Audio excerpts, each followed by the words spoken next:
com o Trump indo muito para esse lado político também, a gente tá falando de terrorismo e tal, Estado perdendo força em relação à segurança pública, daqui a pouco ele pode falar isso também no nosso país, porque, poxa, né, no valor que tá hoje, na magnitude que chegou nesse momento, a gente também pode começar a pensar assim, nossa, será que o Estado brasileiro, da forma que está sendo hoje, é sustentável no sentido assim de segurança? Esse momento, ele é bem assim complexo também, porque a gente tem que lembrar que o Trump mandou um monte de navio agora pra Venezuela com a ideia de tentar... de narcotráfico ali, né, na Venezuela, alguma coisa assim, que o país perdeu o controle e não consegue mais trazer uma segurança pública para a população. Existem outros pontos também, né? Existe também, a gente sabe que a questão de reserva de petróleo também é algo que fortalece essa... Tem aquilo, né? Se considera um narcotráfico, né? É terrorismo. E exatamente. Os Estados Unidos pode, por lei americana, intervir em qualquer país que patrocina o terrorismo. Sim, a minha preocupação é que essa reportagem que saiu hoje pela manhã seja utilizada também como ferramenta... Já está sendo utilizada como ferramenta política de várias formas. Aqui no estado de Goiás mesmo, a questão de segurança pública é uma das ferramentas importantes mesmo de falar, poxa, que o nosso estado tem se desenvolvido nisso. Eu só acho que, nesse momento, com Trump indo muito para esse lado político também, a gente tá falando de terrorismo e tal, Estado perdendo força em relação à segurança pública, daqui a pouco ele pode falar isso também no nosso país, porque, poxa, né, no valor que tá hoje, na magnitude que chegou nesse momento, a gente também pode começar a pensar assim, nossa, será que o Estado brasileiro, da forma que está sendo hoje, é sustentável no sentido assim de segurança? E a gente sabe que segurança pública hoje é um dos grandes problemas. O estado de Goiás ele tem resolvido ao longo do tempo uma das grandes pautas do atual governo do nosso estado é sobre isso, mas existem outras regiões do país que é extremamente precária. Né? Se a gente for pegar próprio São Paulo mesmo, a gente fala muito do norte e nordeste, mas se a gente for pegar, tem regiões dentro de São Paulo que são precárias as situações. Então, assim, eu acho que isso pode também ser utilizado como ferramenta política em algum momento para algum candidato e também ganhar força nisso. Até propriamente, se a gente for pensar, até mesmo a esquerda pode falar, poxa, tá vendo? Aquela galera ali da Faria Lima não é tão bonzinho como vocês acham que é. E a gente também tem que separar isso porque nem todo mundo... Tem pessoas sérias e tem pessoas que... você recebe o convite para trabalhar na fintech. Existe o mercado financeiro, tem tudo dentro dos parâmetros, você vai registrado. ser o tesoureiro da fintech, o CFO da fintech, você vai ser, sei lá, o comercial, o cara que vai vender as maquininhas. Você acha que o cara vai saber de quem que é aquilo? Só quer bater, não vai saber por trás ele negociar. Ele simplesmente é contratado para fazer... E a institucionalização dessas organizações criminosas é justamente essa. Ela se passar por uma instituição limpa. Então você não vai colocar o trombadinha que fica vendendo um aviãozinho que fica levando de porta em porta para ser o comercial de uma fintech que vende maquininha de cartão. Ou então para ficar, sei lá, operar fazendo saque, né? Ficar no saque ali fazendo atendimento ao cliente, ou o cara que fica desenvolvendo o sistema para operar. Não, são pessoas, provavelmente pessoas de bem, que têm os seus empregos, que buscam uma oportunidade de trabalho, que encontrou uma vaga, foi candidatou e foi para essa vaga para tocar a sua carreira. Só que por trás tinha uma organização que provavelmente sim tinha gente lá dentro que sabia o que estava acontecendo, né? E que pode ser penalizada por isso, né? Então, como várias outras instituições também que já aconteceram. Pô, você acha que o caixa da Americana sabia do rombo de 40 bilhões quando isso aconteceu, né? Um exemplo totalmente diferente, mas no caso específico. Ninguém sabe ao certo o que tá lá dentro, ou o que tá passando na cabeça do CEO, CFO e tudo mais. Então, provavelmente vão generalizar, isso vai ter um baita de um uso político, isso é fato. Né? Isso aqui é uma vitória, né? Isso aqui vai ser considerado uma vitória. O próprio Haddad, o problema é que a gente tá vendo também que, apesar de ser uma vitória, entre aspas, porque é vitória até certo ponto, mas é uma vergonha também, porque a gente deixou essa grande malvadão crescer tanto que ele acabou dominando, ele se tornou ali talvez uma espécie de um novo cartel de Cali de forma especializada. Por quê? Você tinha falado de Bogotá. que era ali através do Pablo Medellín, Escobar. Desculpa, Medellín, através do Pablo Escobar, só que ele era um cara mais violento, mais famoso também. Só que o cartel de Cali ele era muito parecido, talvez, com a atuação do PCC, tanto que até os irmãos Orihuelas ali tinham conseguido ganhar espaço através de banco, através de rede de drogaria, muito parecido com a atuação hoje do que a gente tem no PCC, muito parecido também com o que a gente viu no México ali no final dos anos 80 para os anos 90, que foi muito difundido.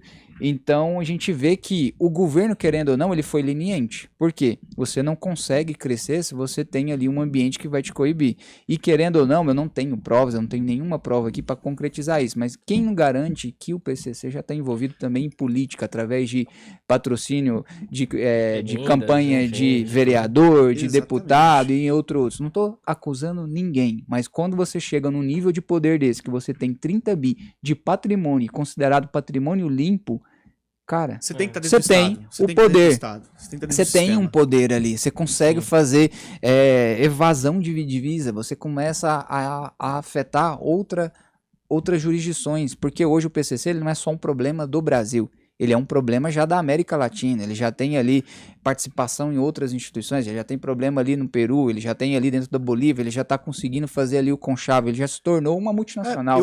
Eu vou dar duas recomendações, assim, de filmes, que é normalmente a gente vê um filme, tipo, vai falar do cartel do México, vai falar do cartel da Colômbia, vai falar de não sei aonde, e você acha que graças a Deus eu não vivo em Medellín, né, nessa época, graças a Deus eu não vivo no México, em Guadalajara e tudo mais.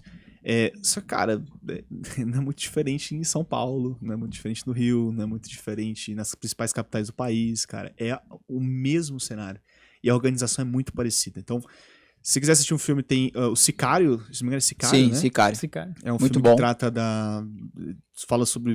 cita ali, né, o embate do governo americano contra o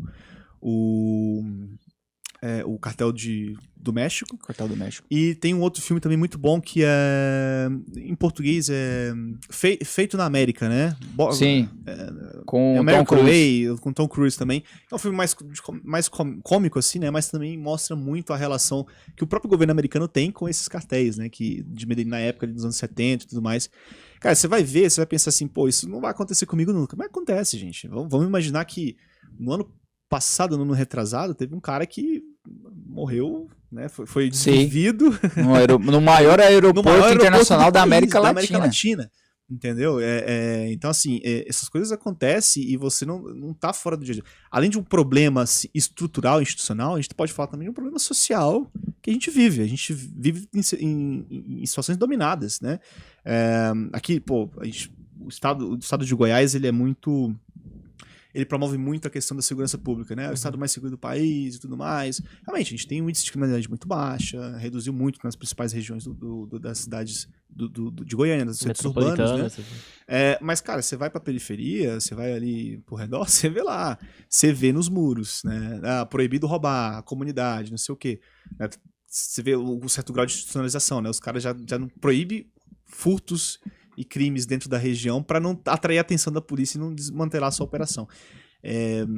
Mas não tem muito para onde fugir. E eu não falo só América Latina também não, pô. Você vai para os Estados Unidos, tem isso, em Nova York, nos grandes centros urbanos e tudo mais. Então, existe mas aqui o problema é que o grau de institucionalização desses caras tá muito avançado. E para você ter tudo isso, não dá para você ficar fora do estado. Não tem como você não ter você tem participação. Uma participação na prefeitura, uma participação no Congresso, participação... Assim, não que a gente tenha desses lugares, mas provavelmente deve ter tido algum tipo de ligação, né? Alguma empresa... aquele toque indireto, né? Te patrocínio, você vota nessa pauta aqui pra mim, abre espaço, faz aquela vista grossa, você tá passando um caminhão aqui, é uma hipótese extremamente factível, porque não é possível você ter esse tamanho, cara. É estarrecedor quando você vê 30 bilhões em 40 fundos de investimentos. Fundos regulados, com gestores, né? Pra você ser gestor de fundo, irmão, você tem que ter muita grana. Muito conhecimento, tá? Você tem que ser um cara extremamente capacitado.